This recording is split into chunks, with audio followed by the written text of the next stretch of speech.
आग्रह करूंगी कि वो अपना वक्तव्य रखें।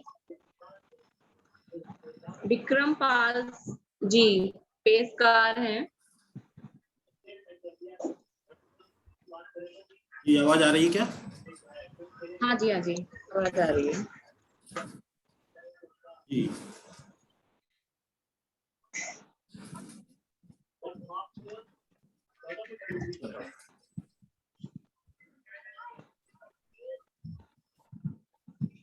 भगवान तथागत गौतम बुद्ध को मेरा नमन, पूज्य बाबा साहब को मेरा नमन, अन्य महापुरुषों को भी मेरे समाज के सारे महापुरुषों को मेरा नमन। और आज इस कार्यक्रम के अध्यक्ष हमारे राष्ट्रीय संयोजक अध्यक्ष महोदय, संचालक महोदया और इस कार्यक्रम में जुड़े हुए ये जूम मीटिंग को देखने वाले सुनने वाले सभी सम्मानित साथियों को मेरा नमो बुद्धाय और जय भीम। जैसा कि आज का कार्यक्रम है एक सामान्य चर्चा, जिसके तहत ये विषय रखा गया है कि उत्तर प्रदेश में आरवीएम का संगठन कैसे विकसित हो। तो इस संबंध में मुझे आज बोलने का आपने निर्देश दिया, आपको धन्यवाद। इस संबंध में मैं कुछ कहना चाहूँगा बातें कि हर आदमी के कुछ ना कुछ उद्देश्य, आकांक्षाएं, महत्वाकांक्षाएं होती हैं और भगवान तथागत ने हमें सम्यक संकल्प के उपदेश दिए हैं और सम्यक संकल्प हमें ये शिक्षा देता है कि ऐसे उद्देश्य, आकांक्षाएं, महत्वाकांक्षाएं उच्च स्तर की एवं सराहनीय होने चाहिए तथा निम्न स्तर की एवं अयोग्य ना हो। तो भगवान बुद्ध का संकल्प ये हमें जीवन में हमारे निजी काम करने के साथ साथ सार्वजनिक रूप से कुछ कार्य करने के लिए प्रोत्साहित करता है। ऐसा संकल्प भगवान बुद्ध की शिक्षाओं से हमें प्राप्त होता है। तो इसी दिशा में आरवीएम हमारा जो बहुत बड़ा मजबूत संगठन है आज के समय में, इसके जैसा हमें कोई और भी संगठन दिखाई नहीं दे रहा है जो काम कर रहा है। तो हमारा भी कुछ ना कुछ कर्तव्य है, ये दायित्व है हमारा कि हम अपने इस संगठन के लिए, जो हमारे लिए दिन रात एक करके मेहनत और परिश्रम करके हमारे केंद्रीय कार्यकारिणी के सदस्य, अध्यक्ष महोदय इत्यादि लोग इसके लिए जो है इस कार्यक्रम को, इस कारवां को लेकर के चल रहे हैं। तो लिहाजा हम भी अपना जो है एक पुनीत अपना कर्तव्य समझ के इस काम को जोड़ करके जो है इसमें कारवां में अपना सहयोग दे। ये ऐसा हमारा ये कर्तव्य है, दायित्व है हमारा जो है। तो वैसे तो अध्यक्ष महोदय मैं कहना चाहूंगा कि आरवीएम संपूर्ण भारत वर्ष में काफी तेजी से उन्नति कर रही है, परंतु उत्तर प्रदेश में जिस हिसाब से उसे उन्नति करनी चाहिए थी वैसी अपेक्षा के अनुसार उन्नति नहीं मिल पा रही है। इसका मैं एक कारण मैं यही समझता हूं कि हमारे उत्तर प्रदेश में बहुत सारे संगठन काम कर रहे हैं जो दलित वर्ग से संबंधित है, पिछड़ों वर्ग से संबंधित है। लिहाजा बहुत सारे वक्तागण अथवा कार्यकर्ता लोग उन सारे संगठनों में बिखरे हुए हैं, एकजुट नहीं है। तो ऐसे इसलिए जो है हमारे इसमें जो है समर्थवान कार्यकर्ताओं की एक थोड़ी कमी की वजह से भी अभी हमें थोड़ा समय जरूर लगेगा, मगर लेकिन आशा है कि निकट भविष्य में हमारा संगठन धीरे धीरे उन्नति करेगा और बहुत सारे कार्यकर्ता जुड़ेंगे। ये ऐसा मेरा मानना है, मेरा ये विश्वास है जो है। तो इस संबंध में क्योंकि हमारा संगठन कमजोर के हैं उत्तर प्रदेश में, जैसा कि मैं देख रहा हूँ, विचार कर रहा हूँ, उससे मुझे ये लगता है कि कुछ ऐसी समस्याएं हैं तो उसके क्या निदान हो सकते हैं। दोनों चीजों पर विचार करना चाहिए। समस्या है तो उसके निदान पर भी हमें सोचना होगा। समस्याएं हैं वो देख रहे हैं कि समस्या तो पहली समस्या यही है कि संगठन उन्नति क्यों नहीं कर रहा है, तो इसके निदान क्या हो सकते हैं। तो इस विषय में मैंने कुछ अपनी तरफ से विचार सोचे हैं जो क्या हो सकते हैं। तो इस संबंध में मैंने कुछ पॉइंट बनाए हैं। वो पॉइंट ये है कि सर्वप्रथम जो है जो हमारे पदाधिकारी हैं उत्तर प्रदेश के और कार्यकर्ता हैं, तो उनके लिए जो है हमारे आरबीएम की क्या योजना है, क्या उद्देश्य हैं, तो उन सब के बारे में जो है कार्यकर्ताओं का और हमारे जो संगठन के पदाधिकारी हैं उन सब के लिए अवगत हो जाना बहुत आवश्यक होता है। तो इसलिए जो है वो वे सारे उद्देश्य और वे लक्ष्य जिनके लिए आरबीएम प्राप्त करना चाहता है और जिसके लिए आरबीएम का गठन किया गया है, तो ऐसे नियमावली अथवा आरबीएम का वो संविधान से प्रत्येक हमारे कार्यकर्ता अथवा संगठन के पदाधिकारी भली भांति अवगत होने चाहिए। जब वो पूरी तरीके से अवगत होंगे, जानकार होंगे, जानकारी होगी उन्हें अपने संगठन के बारे में, हमें क्या करना है, कहाँ जाना है, तब वो भली भांति उस दिशा में ही जाएंगे निश्चित रूप से और सही तरीके से वो काम कर पाएंगे जो है। इसके अलावा जो है मैं ये अपेक्षा करूंगा, मैं अपनी केंद्रीय कार्यकारिणी के सभी जो है आदरणीय महोदय लोगों से मैं अनुरोध करूंगा, ये अपेक्षा करूंगा कि ऐसे एक जो आरबीएम का जो संविधान है, उसकी नियमावली है, दिशा निर्देश है, ऐसे दिशा निर्देशों की एक प्रति प्रत्येक कार्यालय पर रखवाई जाए एक फाइल के तौर पे, ताकि उसके अनुसार जुड़ने वाले लोगों के लिए बताया जा सके कि हमें किस दिशा में जाना है, कौन सा काम करना है। दूसरी बात एक ये है कि बहुत से जगह अध्यक्षों का चुनाव, मंडल अध्यक्षों का चुनाव हो गया है, कुछ जगह नहीं हुआ है। तो पहली बात है कि जिन मंडलों में अथवा जिलों में अध्यक्षों का चुनाव हो गया है, तो ऐसे स्थान पर हमारे प्रांतीय अध्यक्ष और उनके साथ में केंद्रीय कार्यकारिणी का एक दल जाकर के वहां की समीक्षा करे, वहां देखे कि जो इकाई वहां गठित हो गई है वो इकाई किस तरीके से काम कर रही है, उसके कार्य की समीक्षा करनी चाहिए। और समीक्षा करने के उपरांत उन्हें कोई दिक्कतें तो नहीं आ रही है, तो उस दिशा में वहां के जो है जिलाध्यक्षों, मंडल लेवल के और तहसील लेवल के स्तर के कार्यकर्ताओं के पदाधिकारियों की एक मीटिंग लेकर के उनके लिए आवश्यक दिशा निर्देश देने चाहिए। और दिशा निर्देश देने के उपरांत जो है इससे क्या होगा कि जो हमारे जिलाध्यक्ष हैं अथवा जो है मंडल अध्यक्ष हैं, उनका एक मनोबल बढ़ेगा, जो है उनके लिए और अधिक कार्य करने की एक शक्ति आप लोगों से प्राप्त होगी जो है।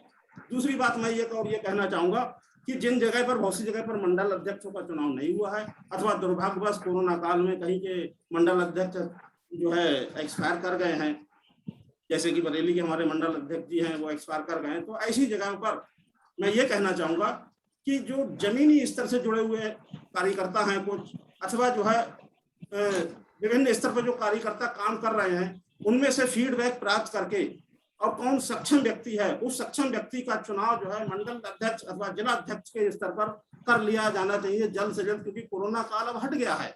कोरोना काल तक जो है बहुत सारी गतिविधियां स्थगित हो गई थी, हमारे कार्यक्रम पर भी प्रभाव उस तरीके से जो होना चाहिए था, गति से काम होना चाहिए था, नहीं हो पाया था। तो ऐसी जगह पर हमारे प्रांतीय अध्यक्ष महोदय, एक बहुत बड़ी जिम्मेदारी होती है, प्रांतीय अध्यक्ष महोदय इस काम को देखें, वहां शीघ्र से शीघ्र ऐसी जगहों पर गठन कराएं मंडल अध्यक्षों का और जिला अध्यक्षों का। और इसी लेवल पे तहसील स्तर पर भी देखा जा सकता है काम, कि तहसील स्तर पर अगर संभव हो तो वहां तहसील स्तर पर भी काम को आगे बढ़ाया जाए। सर्वप्रथम मंडल अध्यक्ष और जिला अध्यक्षों का चुनाव प्रथम वरीयता के आधार पर करके वहां के जो विचारवान व्यक्ति हैं, सामर्थ्यवान व्यक्ति हैं, अच्छे वक्ता हैं, जिनकी बौद्ध धर्म में रुचि है, ऐसे लोगों को लेकर के जो है आगे बढ़ाया जाना चाहिए जो है। तो जिससे जो खाली स्थान है उन खाली स्थानों की पूर्ति हो सकेगी, हमारा कोरम पूरा हो सकेगा, हमारे सारे कार्यकर्ता जो है एक उत्तर प्रदेश के सारे जिले जो खाली ना रहेंगे। और तीसरी बात एक जो आती है कि जो है कि मंडल और जिला अध्यक्षों की एक मीटिंग जो है, जब ये सारी जगह मीटिंग जहां तक हो जाती, वो सॉरी मीटिंग नहीं, पहले जो चुनाव जब हो जाने के उपरांत एक सामान्य मीटिंग जो है नियमित रूप से एक नियमित अंतराल के बाद में एक समय निर्धारित कर करके जो है ये लेनी पड़ेगी मीटिंग, क्योंकि उत्तर प्रदेश का जिला बहुत बड़ा जिला है और यहाँ से बहुत बड़े कार्यकर्ताओं को हमें फौज प्राप्त हो सकती है जो है, और आरबीएम के लिए बहुत बड़ी ताकत बनेगी हमारा जिला जो है, क्योंकि यहाँ पर पूर्व में सत्ता रही है हमारे अपने लोगों की जो है, और आज वो बहुत से लोग इधर उधर निराश होकर के बैठ गए हैं। ऐसे लोगों के साथ में मीटिंगें जब हम निरंतर करेंगे तो जाहिर सी बात है कि हमारे जो है इधर उधर गए हुए कार्यकर्ता जरूर जुड़ेंगे जो है। और अगली एक बात और आती है कि जो है कि हमारे जो है अध्यक्ष, जिला अध्यक्ष हों अथवा जो है मंडल अध्यक्ष हों या तहसील स्तर के कोई कार्यकर्ता हो, वो कैसे हों, इसके लिए मैं एक बात ये कहना चाहूंगा, निष्पक्ष रूप से ये बात बहुत जरूरी, निष्पक्षता बहुत जरूरी किसी भी कार्यकर्ता की। अगर हमारा कार्यकर्ता चाहे वो मंडल स्तर का हो या किसी भी स्तर का हो या जिलाध्यक्ष हो, अगर वो हमारा कार्यकर्ता सर्वप्रथम हमारे धर्म के प्रति आस्थावान हो, बाबा साहब की नीतियों में विश्वास रखने वाला हो, हमारे अन्य महापुरुषों की शिक्षाओं को मानने वाला हो, इस बात का विशेष ध्यान रखा जाना चाहिए। और इसके अलावा ये चीज भी देखी जानी चाहिए कि वो हमारा जिलाध्यक्ष, जो जिले की बहुत बड़ी ताकत होती है, वो जिलाध्यक्ष अपने सार्वजनिक जीवन में ईमानदार रहा हो। इसके अलावा वो सत्य बोलने वाला हो और इसके सत्य के साथ साथ उसमें जो है वो चीज होनी चाहिए कि मतलब कितना समर्पित है वो समाज के लिए। तो ऐसे लोगों से जो है जुड़ाव करके जो है हम एक अच्छे अच्छे वर्कर को जब लाएंगे, वर्करों के कंधे पर ही कोई पार्टी चलती है, कोई संगठन चलता है जो है। और इसके एक बात और आती है, इसके अलावा जो टैलेंट हंट की नीति अपनाई जानी चाहिए। टैलेंट हंट बहुत जरूरी है किसी भी संगठन या पार्टी के लिए। टैलेंट हंट, हमारे यहाँ टैलेंट की कमी नहीं है हमारे समाज में। जो जितने नीचे स्तर पे हैं उतने संघर्ष की उनमें जज्बा बहुत ज्यादा होता है जो है। तो ऐसे ऐसे लोगों को टैलेंट हंट करिए, टैलेंट हंट। अच्छा, ऐसे जो है जो लोग हैं जो जुड़ने की आकांक्षा रखते हैं मगर किन्हीं परिस्थितियों बस वो जुड़ नहीं पा रहे हैं किसी भी संगठन से। कारण क्या है? या तो संसाधनों की उनके पास अभाव है, या उन्हें कोई मोटिवेशन नहीं मिल पा रहा है, या उचित प्लेटफॉर्म की तलाश में है वो, अथवा जो वहां तक हमारे लोग पहुंच नहीं पा रहे हैं जो है उनके पास तक जो है, या उनके लिए हमारे समाज के कुछ लोग आगे बढ़ के आने नहीं दे रहे हैं, उनके लिए पीछे धकेलने का काम कर रहे हैं। बहुत सारे ऐसे लोग हैं विभिन्न दलों में, ऐसे अवसरवादी लोग बैठे हुए हैं कि जो अपने लिए कहीं पर स्थापित करके सदैव विराजमान बने रहना चाहते हैं। तो ऐसे लोगों से सावधान होकर रहना पड़ेगा जो है, अवसरवादी ना हो वो व्यक्ति जो है, क्योंकि अवसरवादी व्यक्ति जब बन जाएगा तो इससे संगठन के लिए छवि खराब होगी, छवि हमारे संगठन की धूमिल हो जाएगी जो है। तो अवसरवादी व्यक्तियों से सावधान रहना चाहिए। अवसरवादियों का हस्र मैं उदाहरण के तौर पर कह सकता हूँ कि पार्टी का क्या हस्र, बहुजन समाज पार्टी का क्या हस्र कर दिया, ये अवसरवादी लोगों के कारण आज हस्र हुआ है जो है। और अगली एक बात कहूंगा कि ये बाबा साहब ने हम सबके लिए प्रेरणा दी थी। बाबा साहब ने कहा था कि कोई भी संगठन जब हम खड़ा करते हैं तो हमारे कार्यकर्ताओं को ये चाहिए कि वो हमारे लोगों के पास घर घर तक जाएं। जब हमारे व्यक्ति, हमारे कार्यकर्ता लोगों के घर घर तक जाएंगे, जन जन तक जब पहुंचेंगे, तो जन जन से जाने के बाद में वो व्यक्ति, एक ऐसे व्यक्ति के जब घर पे हम पहुंचेंगे, उसके सुख दुख की बात हम जब करेंगे और हम अपने मिशन की फिर पीछे से जब बात रखेंगे, तो जरूर जाहिर सी बात है कि हमारी बात को लिए वो कंसीडर करेगा, हमारी बात को सुनेगा, समझेगा, हमें महत्व देगा और हमारे संगठन को भी महत्व मिलेगा और हमारे लिए निश्चित रूप से हमारी बात को विचार करेगा वो जो है। जब वो ऐसे विचार करेंगे तो हमें घर घर जाने की रणनीति अपनानी होगी।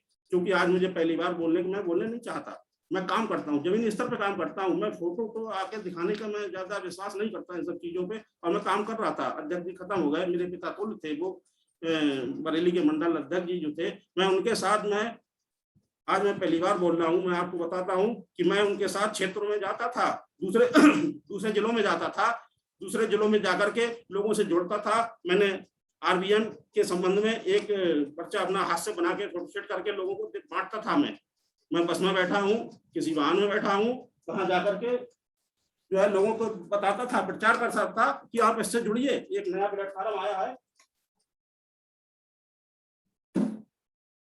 माफी चाहूंगा।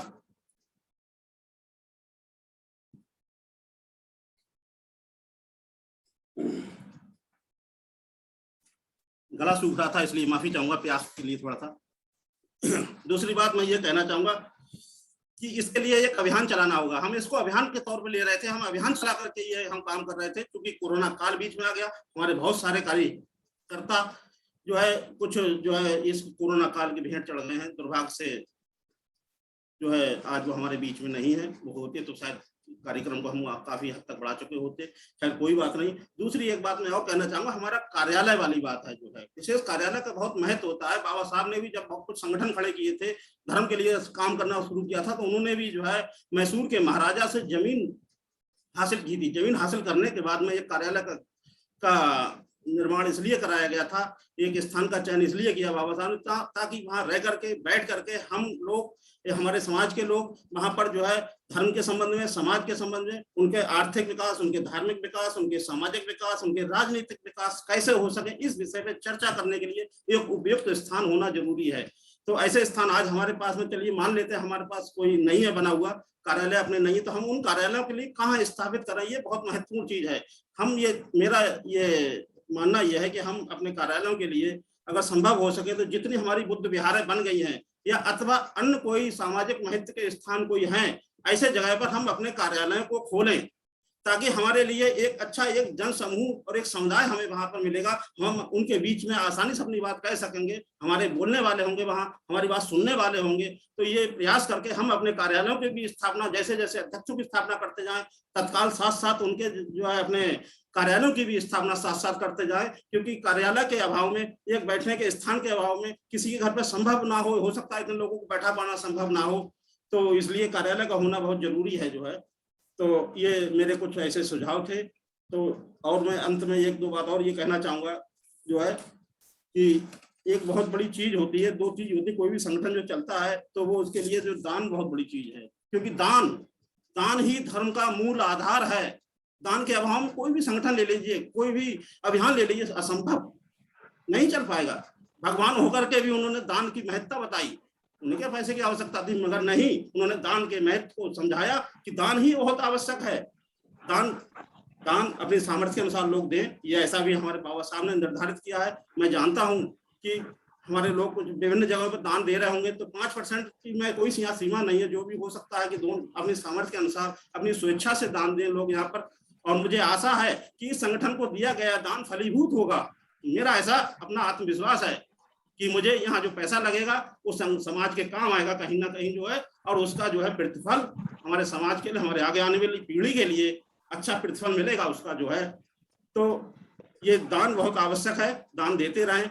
मैंने जो है संगठन में जो है शशि बौद्ध जी से संपर्क किया है, मैंने कहा मेरा जो अंशदान योगदान है, मैंने वादा कर दिया है कि मेरा नियमित अंशदान अब आगे आता रहेगा जो है, क्योंकि मेरे पास अभी तक अकाउंट वगैरह नहीं था। मैंने उनको निवेदन कर लिया है कि मुझे अपना अकाउंट दें, ताकि मैं जो अपने सामर्थ्य अनुसार मैं दूंगा, क्योंकि मेरे लिए और भी जगह देना पड़ता है। अगली एक बात एक और आती है कि हमारे लिए कुछ जो है समस्याएं जो आएंगी, तो हमारा जो है एक चीज आती है कि आज लोगों का हम संख्या बल के लिए हम परेशान, हमारे पास संख्या कम है, लेकिन नहीं, मेरा ऐसा मानना नहीं है, संख्या नहीं। एक मुट्ठी भर संकल्पवान लोग जिनका अपने लक्ष्य में दृढ़ संकल्प है, वो इतिहास की धारा बदलने में सक्षम होते हैं, ये मेरा अपना मानना है। तो उदाहरण के तौर पर मैं कह सकता हूँ, इस देश पे जितने भी आक्रमणकारी आए, जितने आक्रांता आए, जितने लुटेरे आए, बाहर से आए, वो पूरे अपने देश की जनसंख्या को बटोर करके साथ नहीं लाए थे। वो मात्र मुट्ठी भर लोग आए थे, लेकिन अपने दृढ़ संकल्प के साथ आए और उन्होंने पूरे देश पे शासन कर लिया। वो कुछ ही संख्या में थे, लेकिन उनके साथ जो फौलादी इरादे थे वो दृढ़ संकल्प थे। दृढ़ संकल्प ही जीत की एक सबसे बड़ी गारंटी देता है। तो हम अपने जो भी कार्यकर्ता हैं, दृढ़ संकल्प तो लें। दृढ़ संकल्प ही हमारे लिए जो है अवश्य जो है हमारी सारी समस्याओं को हम भुला देंगे, एक आत्मविश्वास हमारे अंदर जगाएगा दृढ़ संकल्प। तो दृढ़ संकल्प को हमारे जो मौजूद कार्यकर्ता हैं, थोड़े हैं तो कोई बात नहीं, जुड़े, संकल्प बना लें और ये आशा के साथ जुड़े कि हमें इस देश की बहुत सारी समस्याओं को अंत करना है, इस देश को बहुत मय बनाना है। कि आज सारी दुनिया में जो समस्याएं बढ़ती जा रही हैं, तो एकमात्र आशा की किरण दिखाई दे रही है, वो बौद्ध धर्म के अंदर ही हमारे लिए आशा की किरण दिखाई दे रही है। अन्यथा वर्तमान समय में आप देख रहे हैं कहीं ना कहीं पर शांति देश भर दुनिया में फैली हुई है। कोई इस देश में लड़ रहा है, कोई देश से बाहर लड़ रहा है, जो कहीं ना कहीं लड़ाई झगड़े छिड़े हुए हैं। शांति की आशा की जो हमें उम्मीद दिखाई दे रही है, हमारे लिए इसी धर्म से दिखाई दे रही है। बाबा साहब ने कहा है कि हमारा कोई भी मनुष्य या शरीर हमारा नश्वर है, जिस तरीके से हमारा शरीर नश्वर है उसी तरीके से हमारे विचार भी नश्वर है।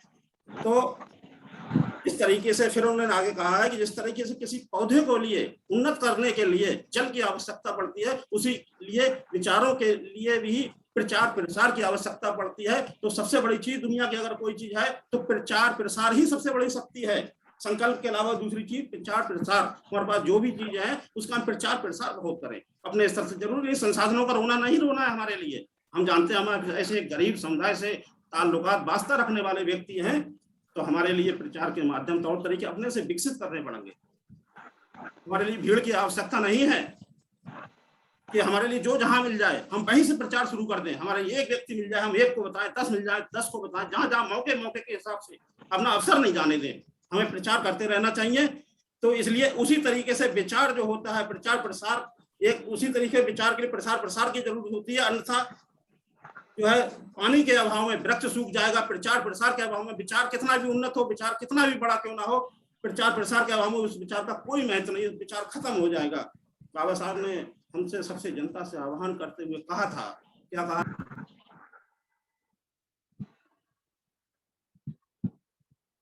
सर आप अनम्यूट हो गए हैं, आप म्यूट हो गए हैं सर, आप अपना,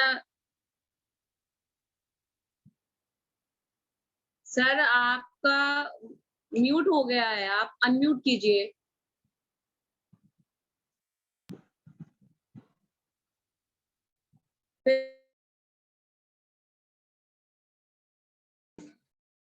हेलो, आवाज आ रही है? आवाज जी आ रही है, कंटिन्यू रखिए। जी। हाँ सर, मैं ये कहना चाहूंगा, अंत में अपनी बात खत्म करना चाहूंगा। बाबा साहब की एक प्रेरणादायी बात मुझे जो हमेशा प्रेरणा देती है, बाबा साहब ने कहा था कि मैं तो जीवन भर कार्य कर चुका हूँ, अब युवाओं को, नौजवानों को आगे आना चाहिए कार्य करने के लिए। तो मैं अपने देश के युवाओं के लिए, अपने समाज के युवाओं के लिए मैं निवेदन करना चाहूंगा कि वो हमारे इस RBM से जुड़े। हमारा ये बेहतरीन प्लेटफॉर्म हमारे सामने है, हमारे लिए बस अपना योगदान और समय की आवश्यकता है, और आवश्यकता पड़ने के अनुसार अपना जो है जो दान की जो है जो पारमिता है, भगवान गौतम बुद्ध ने जहाँ बताई, उन पारमिताओं का भी हम ध्यान रखें। उन पारमिताओं के तहत जो है हम RBM को मजबूत करें। RBM की मजबूती हमारी अपनी मजबूती होगी, इसकी छत्र छाया में हम सब सुरक्षित रहेंगे। इसी के साथ मैं अपनी बात समाप्त करता हूँ। धन्यवाद सबको। जय भीम, नमो बुद्धाय।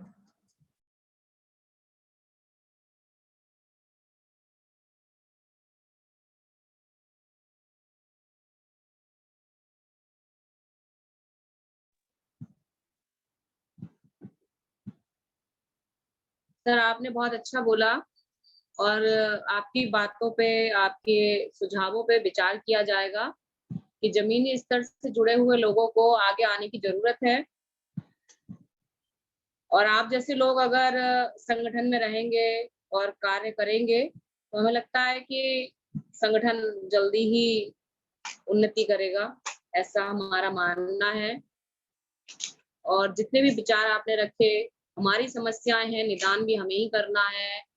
और ये जो आपने कहा कि हमारी एक कार्यालय होना चाहिए, या हमारे पास दिशा निर्देश के लिए फाइलें होनी चाहिए, तो आप लगातार मीटिंग में जुड़ रहे होंगे, आपको जानकारी होगी। और यहाँ जितने भी जुड़े हुए लोग हैं, अगर वो लगातार जुड़ते रहेंगे, तो जितने भी जो संगठन के कार्य हैं, जो दिशा निर्देश हैं, उनसे आप धीरे-धीरे मतलब लाभ पाते रहेंगे। कौन सी इकाई कहाँ होनी है, ये जब बरेली की बात आई है और आपने इतनी बड़ी बात रखी है, तो जब यहाँ के लोग अगर संगठित होकर काम करेंगे, एक दूसरे को समझ के काम करेंगे, तो यहाँ से एक अच्छा मंडल अध्यक्ष या संयोजक प्राप्त होगा RBM के लिए। तो मैं अगले वक्ता के रूप में बुलाना चाहूंगी माननीय महेश पाल सिंह, अध्यापक हैं पीलीभीत से। माननीय महेश पाल जी, आप आए और अपनी बात रखें, और समय का थोड़ा ध्यान रखें कि हमें हमारे राष्ट्रीय कार्यवाहक अध्यक्ष जी को भी सुनना है, बादल सिंह गौर जी को। तो कृपया समय का थोड़ा ध्यान रखिएगा, क्योंकि 9 बजे से फिर एक मीटिंग है, उसमें सभी लोग जुड़िएगा। और जरूर हमारी आवाज आप तक पहुंच रही है? जी सर, आ रही है जी। महाकारुणिक बुद्ध के चरणों में नमन करते हुए हम नमन करते हैं बहुजनों के मसीहा बौद्ध सत्य बाबा साहब डॉक्टर भीमराव अम्बेडकर के चरणों में, और बहुजन समाज में जन्मे सभी महापुरुषों के चरणों में नमन करते हुए राष्ट्रीय बौद्ध महासभा के संस्थापक धर्म प्रकाश भारती बौद्ध जी, जिन्होंने एक बहुत ही अच्छा कदम भारत को बौद्ध में बनाने के लिए उठाया है। आज के जो मीटिंग जूम पर चल रही है, इसके जो समीक्षक हैं माननीय बादल सिंह बौद्ध जी, राष्ट्रीय कार्यवाहक राष्ट्रीय बौद्ध महासभा, और आज के जो कुशल संचालन कर रही हैं उपासिका सारिका बौद्ध जी बरेली से, बहुत बहुत शादबाद।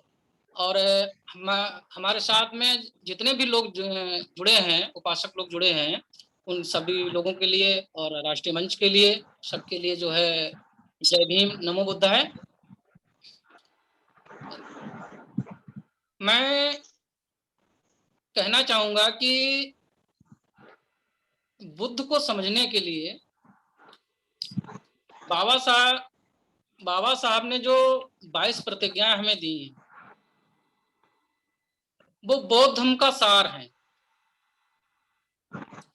और बाबा साहब ने जो भारत का संविधान हमें दिया है, वो भी बौद्ध धर्म का सार है। अगर इन विरासत को हम सही तरीके से बचा पाए तो निश्चित रूप से जो राष्ट्रीय बौद्ध महासभा देश के अंदर काम कर रही है, बड़ी तेजी से उसका विस्तार भी चल रहा है। और मंडल बरेली में काफी अच्छे लोग हैं। अभी यहाँ के मंडल अध्यक्ष का मतलब जो है देहांत हो चुका है, तो निश्चित रूप से एक यहाँ के कुशल मंडल अध्यक्ष मिलेंगे। लेकिन बात ये है कि बौद्ध धर्म को जो भी हमारे महापुरुष आए हैं, ये कोई भक्ति आंदोलन नहीं था। इस बात का सभी लोग ध्यान रखें। जो भी हमारे समाज में महापुरुष हुए हैं, इन्होंने समाज के मुक्ति का मार्ग दिखाया है। तो हमें मुक्ति के लिए समाज में जो विषमताएं हैं, समाज में जो कुरीतियां हैं, समाज में जो अंधविश्वास है, उस चीज से कैसे अपने समाज को अलग किया जाए और किस तरीके से समाज को जो है एक अच्छे ज्ञान के मार्ग पे ले जाया जाए, इसके लिए राष्ट्रीय बौद्ध महासभा कार्य कर रही है। और निश्चित रूप से जो है अपने इसे कार्य में राष्ट्रीय बौद्ध महासभा सफल होगी, क्योंकि भगवान बुद्ध ने जो ज्ञान दिया है, जहां पर भी हैं, हम अपना एक पैमाना मान लें कि जो भगवान बुद्ध ने हमें पंचशील दिया है, जहां भी कार्य करें तो ये देख लें कि पंचशील का उसमें कर्म के अनुसार पालन हो रहा है। तो जहां भी जो भी काम करें हम, तो उसमें कर्म में पंचशील का पैमाना देख के डाल के देखें कि कहीं पर कोई हमसे हत्या तो नहीं हो रही है किसी कर्म की, कहीं पर के किसी तरीके से हमारा जो कर्म है वो चोरी का तो नहीं है, हम कहीं किसी भी कर्म में कहीं कोई हमारे व्यभिचार तो नहीं है, या हमारे कर्म में कहीं झूठ तो नहीं है, या कोई मादक वस्तुएं जो हैं उनका द्रव्य का सेवन तो नहीं चल रहा है। तो भगवान बुद्ध ने जो हमें मार्ग दिखाया है वो विज्ञान का मार्ग है। और विज्ञान के मार्ग पे मैं साधुवाद देना चाहूंगा संस्था के संस्थापक धर्म प्रकाश भारती बौद्ध जी, पूर्व विधायक जी को, कि जिन्होंने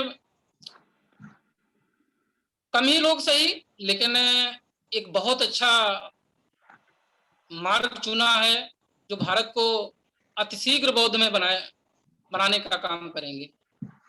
क्योंकि भारतीय राष्ट्रीय बौद्ध महासभा जो है वो बहुत तेजी से काम कर रही है ऐसा नहीं है कि काम नहीं चल रहा है, बराबर मीटिंगें चल रही हैं, लोग जुड़ रहे हैं और तमाम लोग उसको समझ भी रहे हैं।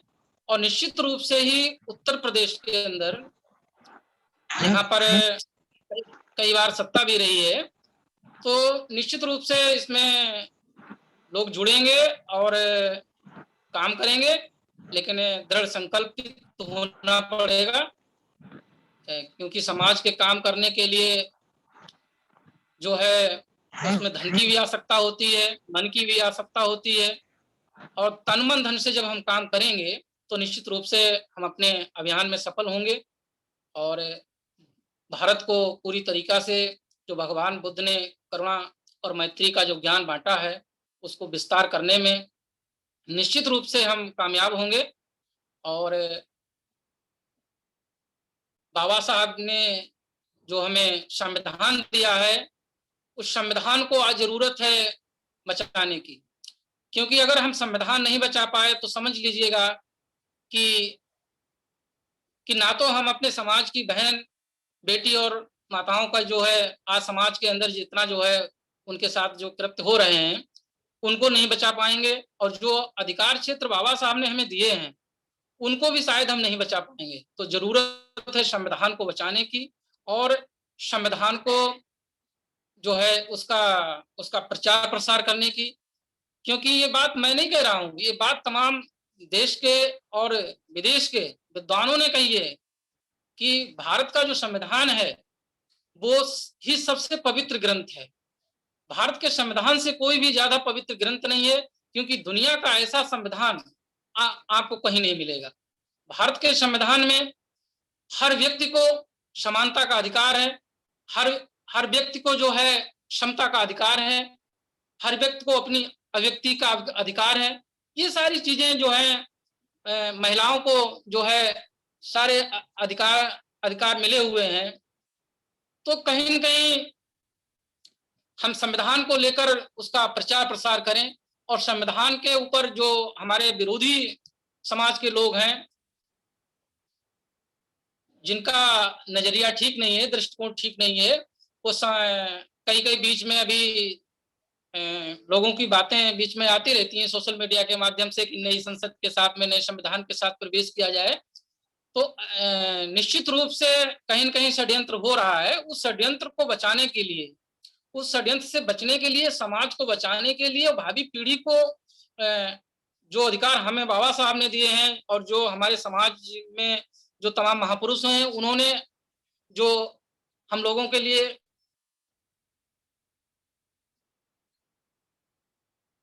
जी मेरी आवाज पहुंच रही है? जी आ रही है जी।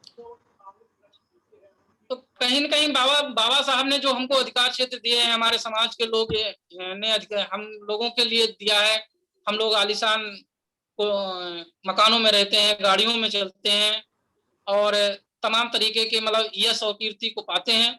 तो हमें अगर अपनी भावी पीढ़ी को ये चीज ट्रांसफर करनी है तो निश्चित रूप से हमें तन और मन धन से जो है सहयोग करना पड़ेगा और उसमें लगना भी पड़ेगा, प्रचार प्रसार भी करना पड़ेगा। तो निश्चित रूप से हम लोग सफल भी होंगे उसमें। और षड्यंत्रकारी का काम है। देखिए 3.5% लोग इस देश के अंदर जिन्होंने कार्यपालिका, न्यायपालिका, विधायिका और संसद पे कब्जा कर रखा है, यहाँ तक कि जो लोकतंत्र के 4 स्तंभ हैं, चारों स्तंभों पर कब्जा कर रखा है, क्योंकि वो दृढ़ संकल्पित हैं।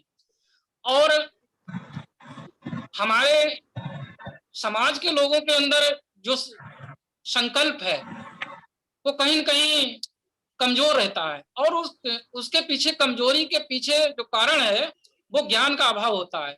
अब ज्ञान इसलिए नहीं हो पाता है कि लोग अपने इतिहास को पढ़ते नहीं। इतिहास को पढ़ने की जरूरत है और तमाम तरीके से पोस्टें आती रहती हैं। यूट्यूब के माध्यम से भी ज्ञान को हासिल किया जा सकता है और बाकी सोशल मीडिया के माध्यम से भी ज्ञान को अर्जित किया जा सकता है, पुस्तकों के माध्यम से भी ज्ञान को अर्जित किया जा सकता है। तो अपने ज्ञान को इतना बढ़ाएं कि सामने वाला जो हमसे बात करे तो हम उसको सटीक जवाब दे सकें।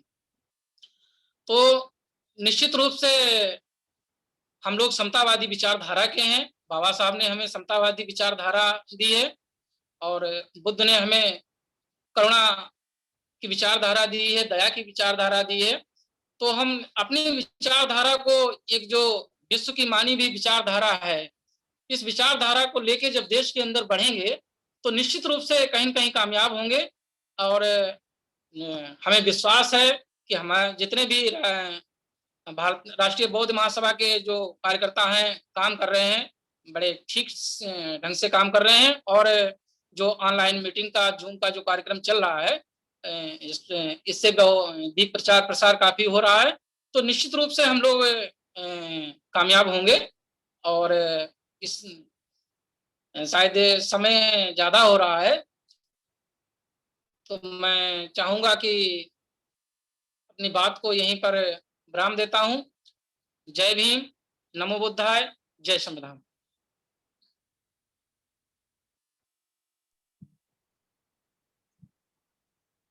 हाँ सर, बहुत बहुत साधुवाद। आपने बहुत अच्छे अपने विचार रखे।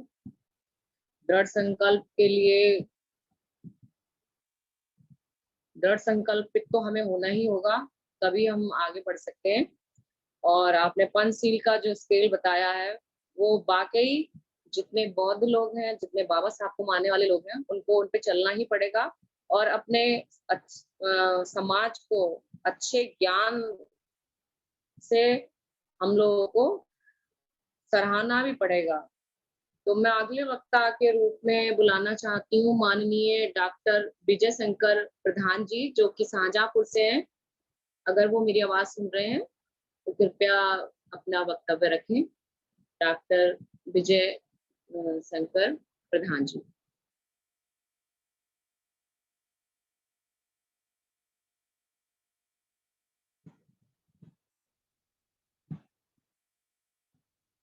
माननीय डॉक्टर विजय शंकर प्रधान जी।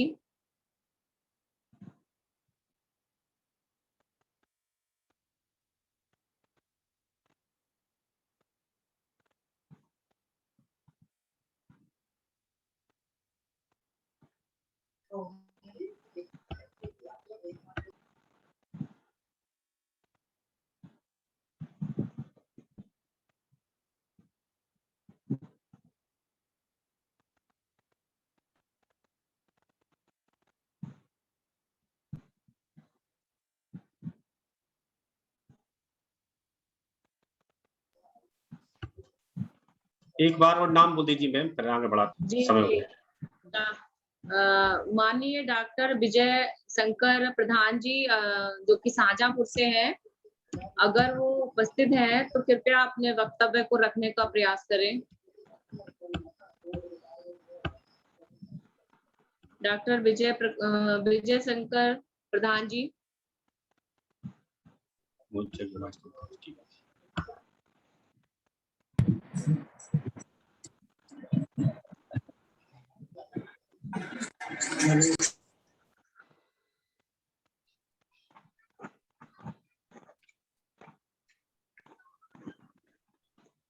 शायद नहीं है मैम, मैं अपनी बात को रख देता हूँ, फिर अगली मीटिंग का भी टाइम हो रहा है। हाँ, आप सादर आमंत्रित हैं। आप अपने विचार रखिए। राष्ट्रीय कार्यवाहक अध्यक्ष जी बादल सिंह गौर जी, कृपया आप अपने विचार रखिए। बहुत बहुत साधुवाद माननीय संचालक जी। सभी महामानवों को सादर नमन। राष्ट्रीय बौद्ध महासभा के संस्थापक राष्ट्रीय अध्यक्ष माननीय धर्मप्रकाश भारती साहब को सादर नमो बुद्धाय, जय भीम। राष्ट्रीय आचार्य को सादर जय भीम, नमो बुद्धाय। आज के कार्यक्रम में उपस्थित सभी साथियों को, संचालक जी को बहुत बहुत साधुवाद कि आपने अपने व्यस्तम समय में से 36 साथी आज लगभग बैठे इधर। यूपी इस साथियों को, कोई साथी ये कहे कि हमको इनको कैडर पढ़ाना है, तो ये बात बहुत बेमानी सी लगती है, क्योंकि यूपी ही पूरे देश को साबका कैडर पढ़ाने में बहुत पहले से सक्षम हो चुका है। यूपी उस समय सक्षम हो गया था जब भारत देश के अन्य राज्य जैसे मध्य प्रदेश है, छत्तीसगढ़ है, उड़ीसा है, वो सब अंबेडकर बात के बारे में जानते ही नहीं थे। उस समय बहुजनवाद को बहुत अच्छे तरीके से यूपी ने समझ लिया था। लेकिन बढ़ते हुए संगठनों के जो पदाधिकारी हैं, उनकी संख्या यूपी की संख्या के 2% के बराबर है, और जो 98% समाज है, समाज और कार्यकर्ता के बीच एक इतनी बड़ी गहरी खाई हो गई है कि अब समाज इतना गुमराह हो गया है कि हम विश्वास करें तो किस पर करें। माननीय विक्रम पाल साहब ने और अन्य साथियों ने जो बातें रखी हैं, जो बातें रखी गई हैं, वो पूरी बातें राष्ट्रीय बौद्ध महासभा पिछले 12 साल से करती चली आ रही। माननीय विक्रम पाल बौद्ध साहब ने जो बात रखी थी कि टैलेंट हंट की खोज होनी चाहिए, तो जो नैसर्गिक रूप से योग्य और श्रेष्ठ युवा हैं, 45 साल के अनुभव और तजुर्बे के आधार पर खोजी आंख है, खोजी दृष्टि जो माननीय भारती साहब की है, उस दृष्टि के अनुसार पूरे भारत देश में आज 37 राज्यों में आरबीएम का कहीं कम तो कहीं ज्यादा और कहीं प्रभावशील प्रभाव दिखाई देता है। मध्य प्रदेश से पिछले लंबे समय से यूपी से बहुत आगे चल रहा है आरबीएम के मामले में, उपस्थिति में और राष्ट्रीय कार्यकारिणी में ना कुछ बहुत आगे है। तो ये सबके मार्गदर्शन के कारण हुआ है, क्योंकि यूपी के साथ साथ भारतीय साहब मध्य प्रदेश में भी लंबे समय तक प्रभावी रहे हैं, और बच्चे बच्चे से लेकर और उनसे उम्र के ज्यादा भी उम्र दराज अनुभवी साथियों के साथ उनका संबंध अच्छे से रहा है। तो सभी साथी भारतीय साहब को रिस्पेक्ट उसी प्रकार से करते हैं जिस प्रकार से मानवर साहब को पूरे भारत देश में किया करते थे। पूरे भारत देश में है विश्वास, व्यक्तियों के जेहन में पहुंचना चाहिए कि राष्ट्रीय बौद्ध महासभा मानवर साहब के पद चिन्हों पर चलकर जो मानवर साहब प्रारंभ में करना चाहते थे, सामाजिक और आर्थिक मुक्ति, बाबा साहब ने भी 1920 में जो मॉन्टेवियो को रिपोर्ट सौंपी थी भारतीय आजादी के संबंध में, तो बाबा साहब ने स्पष्ट लिखा था कि स्वतंत्र भारत की परिकल्पना तभी संभव है जब भारत की सामाजिक दास्ता की गुलामी से जो गुलामी में साथी जी रहे हैं उनको मुक्ति दिलाई जाए। तो यहीं से मानवर कांसीराम साहब ने काम करना शुरू किया था, और जो सामाजिक दास्ता की गुलामी जी रहे थे, जिसे हम समाज के नाम पर जातियों का काम करते हैं, उन जातियों को उन्होंने किसी प्रकार से छेड़ा नहीं, बल्कि दो दो साथियों को जॉइंट बनाकर 2 कड़ियों की एक कड़ी बनाई। इनके सामाजिक भाईचारे की कमेटियां यूपी में बहुत चलती थी। अहरवाड़ जाटव समाज, किरार धाकड़ समाज, ऐसी 2 जातियां जो एक ही जाति थी लेकिन उपनाम के आधार पर जो अलग अलग थी। तो ये भाईचारे के नाम पर मानवर साहब ने अच्छी तरह से पूरे देश में चलाई थी। मेरी उम्र लगभग जब मैं 8वीं 9वीं में पढ़ता था, मुझे अच्छे से पता है, ज्यादा उम्र नहीं थी मेरी, अभी भी 46 की एज है, तो मुझे अच्छे से पता है कि ये सम्मेलन बहुतायत की मात्रा में चला करते थे। कुशवा काची समाज, ऐसे ऐसे नामों से चलकर कोरी कोली समाज, ये भाईचारा समिति 2-2 कड़ी साहब ने जोड़ी थी। तो आरबीएम मानवर साहब के पद चिन्हों पर चलकर यूपी में जो धमाल मानवर साहब का ये उस समय चला था, एक ही नारा, एक ही आवाज, एक सी बात और एक से कार्यकर्ता, कोई छल नहीं, कोई कपट नहीं, कोई द्वेष नहीं। जब ऐसे टैलेंट के साथी मानवर साहब के साथ निकले थे, पूरे भारत देश को ही विश्वास हो गया था कि सामाजिक और आर्थिक मुक्ति जो प्रारंभ में दिखाई देती थी, वह आखिरी में राजनीतिक रूप से उत्तर प्रदेश में फलीभूत हुई, जिसका उदाहरण उत्तर प्रदेश से अच्छा पूरे भारत देश में और कोई नहीं समझ सकता। ये सब निश्चय हुआ था सामाजिक और आर्थिक मुक्ति के कारण। मानवर साहब के प्रारंभ के जो कार्य थे वह सामाजिक मुक्ति के कार्य थे। तो राष्ट्रीय बौद्ध महासभा सामाजिक और आर्थिक मुक्ति की दिशा पर कार्य कर रही है। जो तथागत का जो संदेश था, चरित्र भिक्षवे चार खम बहुजन हिताय, बहुजन होता है अथाय। अथाय का अर्थ अभी तक बहुत सारे हो सकता है मैं गलत हूं या मैंने जैसा पढ़ा है वैसा मैं बताता हूं। अत्थाय का अर्थ ही अर्थस है, बहुजनों की मुक्ति के लिए भिक्षुओं को संदेश दिया कि भिक्षु आप चलते रहिए बहुजनों के हित के लिए, बहुजनों के सुख के लिए। अब सुख और हित कहां से होगा बहुजनों का, क्योंकि उनकी सामाजिक दासता से मुक्ति दिलाना है, आर्थिक मुक्ति दिलाना है और ऐसे कार्य करना है कि जो प्रारंभ में भी कल्याणकारी हो, मध्य में भी कल्याणकारी हो और अंत में भी कल्याणकारी हो और अनुकंपा वाले हों।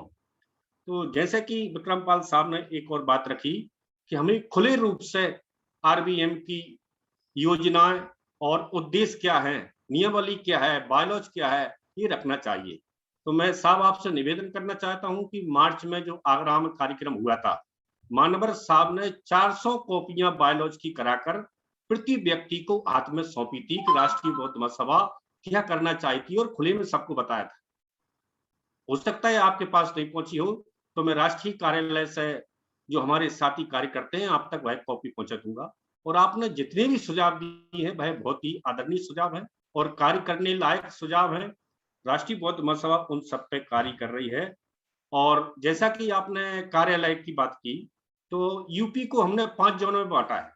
एक तो हमारा सेंट्रल जोन है जहां हमारा सेंट्रल कार्यालय है, 4 जोनों में और हमने इसको विभक्त किया है।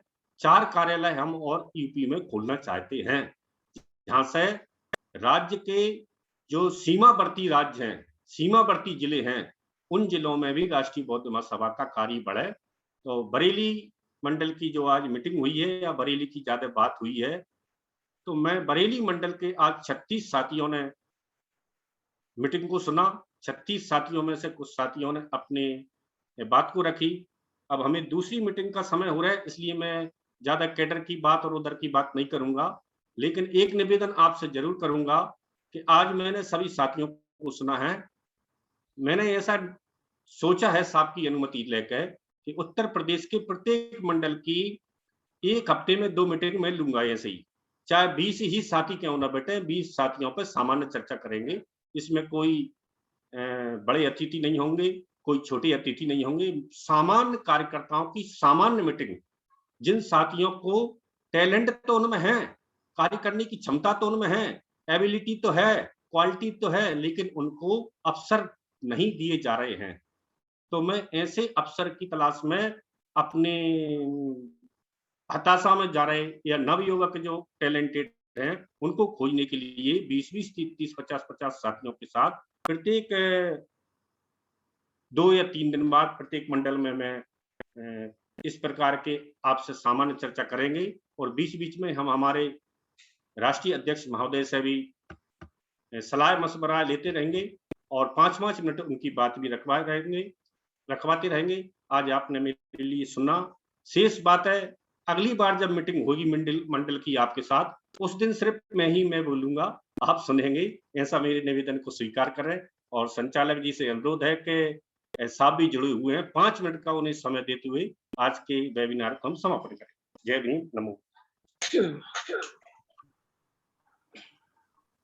जी बहुत बहुत साधुवाद। सभी साथियों को जय भीम, नमो बुद्धाय। जय भीम साहब, नमो बुद्धाय। मैं भी एक जगह बैठा हुआ हूँ जी, और घर में 10 बजे से पहले नहीं पहुंचता हूँ, अभी पहुंच जाता हूँ 8:45 बजे, चूंकि 9 बजे मीटिंग में जुड़ना होता है। जी, मुझे बहुत अच्छा लगा हमारे बरेली के मंडल के साथियों ने जैसा हम सोचते हैं, जैसा हम चाहते हैं, जैसा हमारी करने की इच्छा है, राष्ट्रीय बौद्ध महासभा की इच्छा है, 100% उनके भी विचार वैसे ही हैं। मैं एक बड़ी छोटी सी बात कह देता हूं 10 सेकंड में। करोड़ों लोग इस व्यवस्था के बारे में सोचते हैं। लोकतंत्र खतरे में है, संविधान खतरे में है, हमारे अधिकार खतरे में है, ऐसा करोड़ों लोग सोचते हैं और लाखों लोग चर्चा करते हैं। हजारों लोग प्रयास करते हैं, यहाँ तक हम बहुत अच्छा करते हैं, लेकिन दुख ये है कि जैसा हम सोचते हैं, जैसी चर्चा हम करते हैं, उसको पूर्ण करने के लिए, उसको कामयाब करने के लिए हम घर से नहीं निकलते। हम घर से नहीं निकलते हैं, हम त्याग नहीं करते हैं। हम मन का त्याग तो करते हैं, लेकिन तन का त्याग नहीं करते। तन का त्याग कुछ लोग करते हैं, तो हम धन का त्याग नहीं करते हैं। हमारे साथियों की ये बात आई कि धन के बगैर मूवमेंट नहीं चल सकता। मैं उनकी इस भावनाओं का स्वागत करता हूं, उनको धन्यवाद करता हूं। और निश्चित रूप से मान्यवर काशीराम साहब ने भी जब ऐसा सोचा था, तो उन्होंने एक नारा दिया था, निकलो बाहर मकानों से, जंग लड़ो बेईमान। निकलना पड़ेगा, सर पे कफन बांधना हो, बीज बनना होगा, गलना होगा, अगर हम सच्चे दिल से चाहते हैं कि लोकतंत्र की रक्षा हो, संविधान की रक्षा हो, भारत पुनः सोने की चिड़िया बने, बुद्ध का आंदोलन, बुद्ध की विचारधाराएं कामयाब हो, महापुरुषों का संकल्प पूरा हो, तो सर से कफन बांधना हो। बहुत ही धन्य होंगे वो माई के लाल, बहुत ही धन्य होगी वो माँ जिसने ऐसे सपूतों को जन्म दिया होगा, जो इस पवित्र कार्य के लिए, इस पवित्र आंदोलन की कामयाबी के लिए अपने सर से कफन बांधकर घर से निकले। ज्यादा मैं नहीं बोलना चाहता, दूसरी मीटिंग शुरू होने वाली है।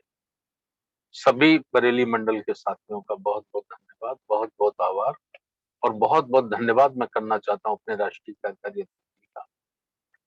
वो ऐसी नौकरी में व्यस्त हैं जहां उनको बिल्कुल समय नहीं मिलता, बहुत प्रेशर उन पर उनके अधिकारियों का रहता है, लेकिन उस सब के बावजूद भी वो इस मूवमेंट में मन, तन, धन और पूरा पूरा समय निकालते हैं। मैं उनका बहुत बहुत धन्यवाद करना चाहता हूँ, अपनी उपासिका बहन शारका बौद्ध का भी, सभी का। आप दूसरे आंदोलन में जुड़े, हम लोग बौद्ध गया में मिलेंगे फिजिकली और वहां विस्तार से चर्चा करेंगे। बहुत बहुत धन्यवाद, बहुत बहुत साधुवाद। नमो बुद्धाय, जय। साधु साधु।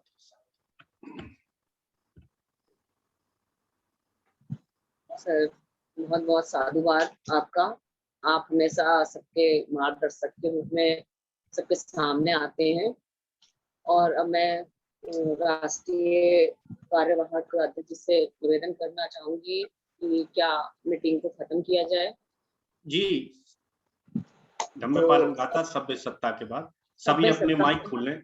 सभी को अनुमति है माइक खोलने की, सभी अपने अपने माइक ओपन करें।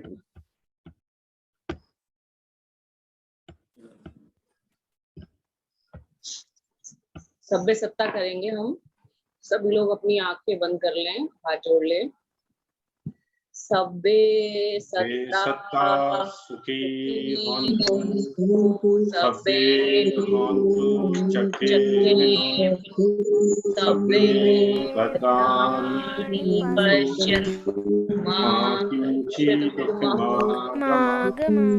सभ्ये सत्ता सुखी होन्तु, सभ्ये होन्तु चखे, भद्राणि पश्यन्तु मा किञ्चित् दुःखमागमः। सभ्ये सत्ता सुखी होन्तु, सभ्ये भवन्तु सुखिनो, सभ्ये भद्राणि पश्यन्तु मा किञ्चित् दुःखमागमः। साधु साधु सबका मंगल। सभी साथियों को सादर नमो बुद्धाय। आज की वेबिनार के समापन की घोषणा की जाती है।